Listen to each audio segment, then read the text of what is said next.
umaga mga kasimple. Ngayon po ay gagawa tayo ng bangka.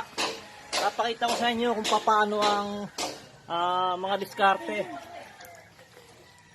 Ang kuya na rin ba nagana dun sa Roger?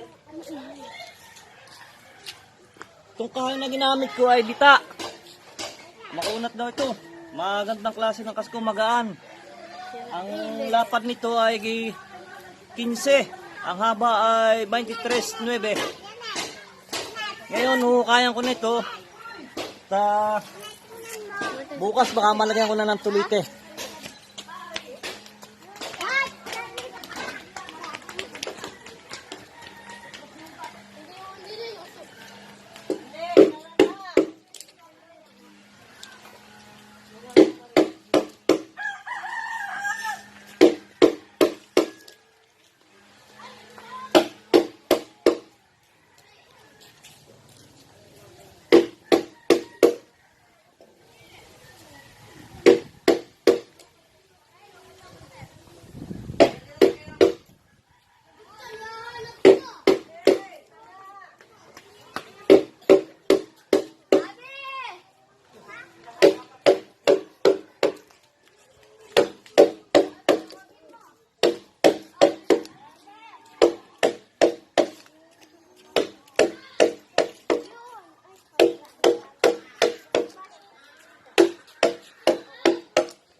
Para sa roll.